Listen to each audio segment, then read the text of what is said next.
This is Rafa. We're continuing our wonderful delving into the first elder of Yasharel in the Didache, in the teachings, and we're in the first chapter here. And this is we're going to skip ahead a little bit. Hope you have a word of Yah you can follow. It's just so much rich stuff. We're not going to get through it if we don't kind of skip ahead. So please accept my apology for doing so. But in verse 22, it says, "Be doers of the word of Yah, and not just hearers, thereby deceiving your own minds. For if anyone is a mere hearer of the word and not a doer of the word, he is like a man in deep reflection of who he was meant to be, as one looking in the mirror but not seeing the likeness of Almighty loving Yah of all creation in himself. For although he sees that image in the word, yet he goes on his way and immediately forgets what kind of man he was created to be. But he who looks into the original word of Yah, that is the Roshan Debariah, that gives true liberty and continues in it, not being a hearer who forgets, but a doer of the word, this man will be blessed in all he does. If anyone among you thinks himself to be spiritual, while he does not bridle his tongue, he deceives his own heart. This man's spirituality is worthless." Be doers of the word. This is a silly little riddle, but there were 13 birds that were sitting on a wire, blackbirds, and 10 of them decided to fly off. How many birds were left? The answer is 13. Just because you decide something doesn't mean that you have done it. Be ye doers of the word. Oh, you can read the word. Many of you know a lot of the original word from two sources. One is from your heart, and the other is from the original scriptures that now you know that Jesus didn't say them, and the Lord God didn't say them, that they came from YAHUWAH, and they came from his son YAHU. Well, so you're kind of going down the track. I mean, not everything you learned in the churches was to be thrown away. There is some goodness that you learned there. YAHUWAH didn't leave you as orphans. You know to love your near ones as yourself. The problem is that you don't know how exactly to do it. You know the principle, but how do you do the principle? Well, in Yasharel, we give half of what of our profit to each other. That's right. We have no poor amongst us.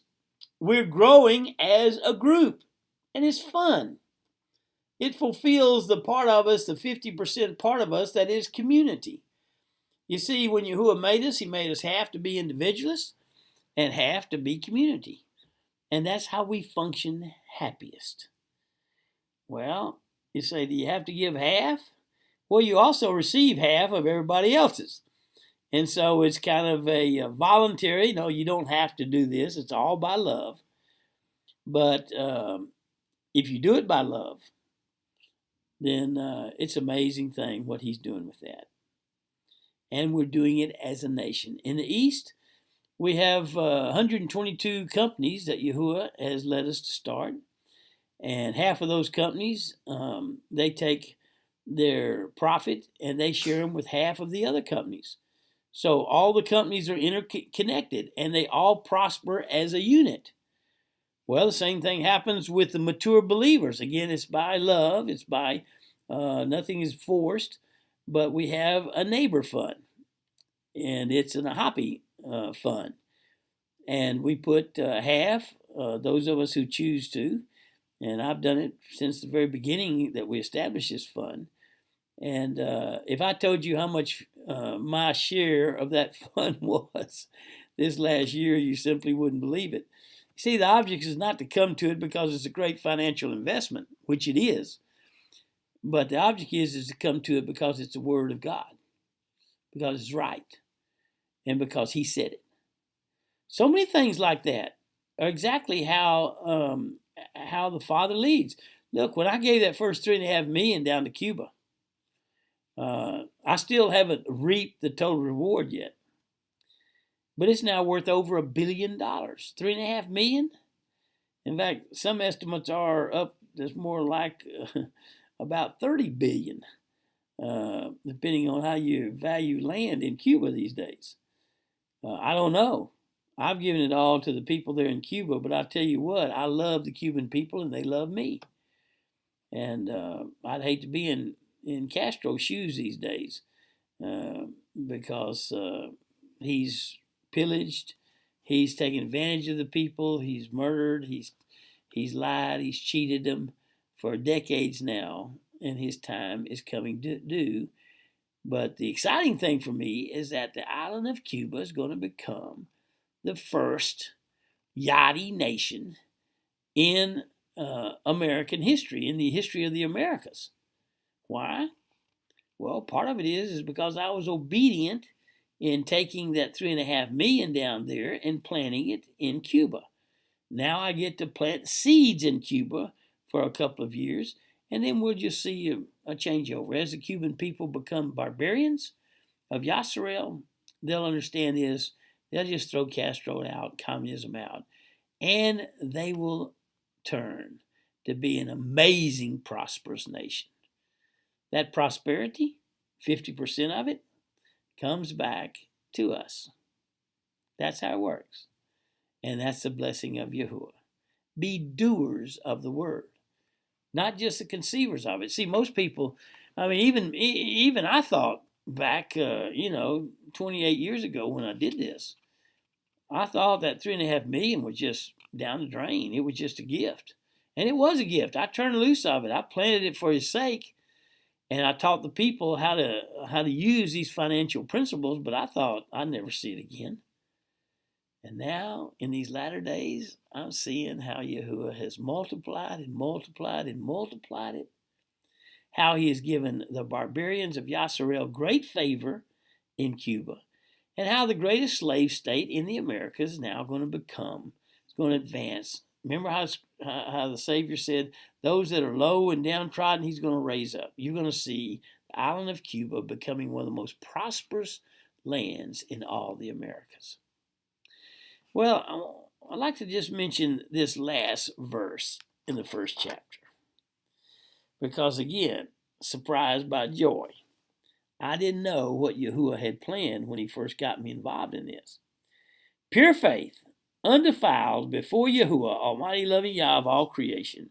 Our Father is this. Here it is. Pure faith, undefiled. To care for the fatherless, our elders and our widows in their persecution, and to keep oneself uncompromised by the wordless people of this world. Now, he says this is pure faith. So let's look at it closely. Pure faith, what is it? He says care for the fatherless. All right. Who are the fatherless? Well, the first place to look is obviously for the children. Children who don't have fathers. And Yahuwah got me involved in this back about 28 years ago now. And I began adopting boys. Now, I adopted a couple of girls, but it was a disaster. I don't know how to do girls. I thought I might, but I don't. And actually, my only daughter, biological daughter, told me it was a mistake, but I was kind of bullheaded, and I thought, no, I can raise daughters. No, she was right. I don't know anything about daughters. Yahuwah just blessed me with raising her. But boys, I love boys. And I've got a bunch of adopted sons. I love my biological sons, and I love my adopted sons. And I'm learning to love them equally because both of them need fathers. Actually, the adopted sons need fathers more than my biological kids who are already raised, and I've been a father to them. Well, pure faith is is taking care of the fatherless. Now, you know how many fatherless kids there are on this planet? We're making a survey of this right now, so I'm not exactly sure of the total number, but it appears somewhere around 300 million, and that's just, it may be 3 times that much or 4 times that much. We're not sure yet, but we do know there's over 300 million just boys, fatherless boys on the earth. 300 million. You know, that would take every adult in America would have to adopt 2 of them, in order to solve that issue, if there's just 300 million. The chances are there's a good many more because we haven't finished our surveys. Well, is this not a place that we can join together as people all around the earth? Let's take care of the fatherless problem. How are we going to take care? Adopt them. So yeah, but it's all this expense and everything.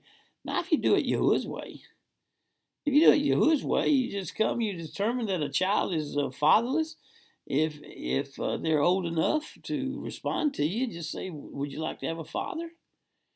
And I found that thousands of them will say, "Yeah, I'd love to have a father." And so you talk to their family that they're around. They usually have some kind of a family. Sometimes they don't. And you explain to them that you want to be a godly father to them. It's amazing the response that people have to that. They open their hearts to you. They listen to you for the first time because they see, look, almost everybody who's had a kid knows that it takes a lot of effort to go and raise that kid.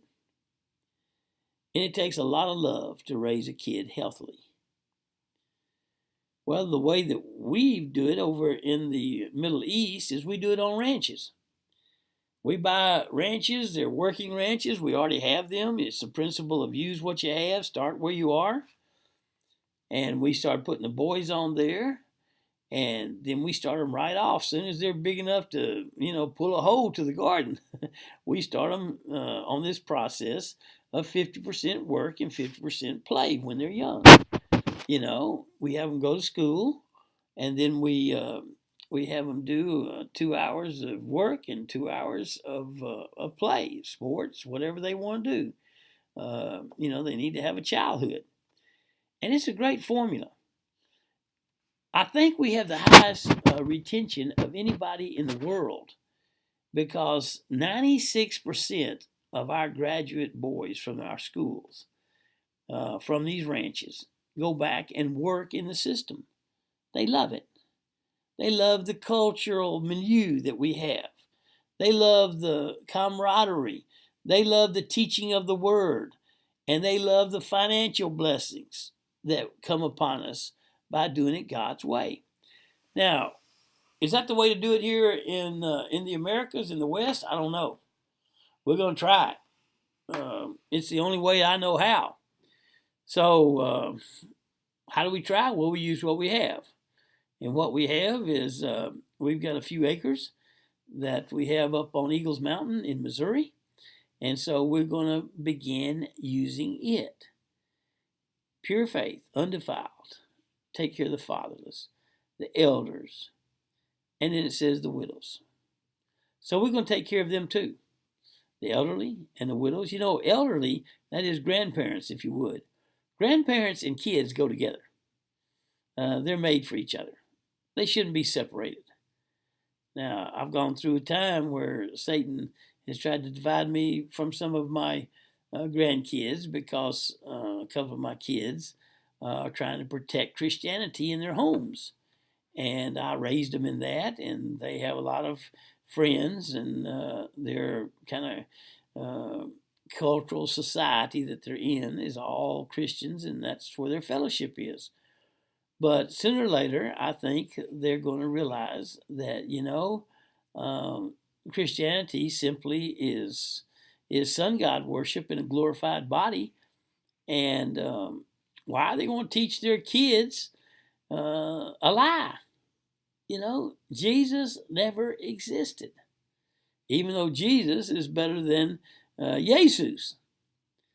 Well, in a way, they are fatherless because they're not listening to a father who's teaching them about Yahuwah. Now, the fifth of the 10 Commandments says, honor your father and mother in Yahuwah. Now, that in Yahuwah part was taken out by the church and by the empires. Look, they took out Yahuwah out of the first 5 commandments. In fact, they took out Yahuwah out of the whole book. But the reason they did that is because those who believe in Yahuwah believe in freedom, and the empires believed in slavery.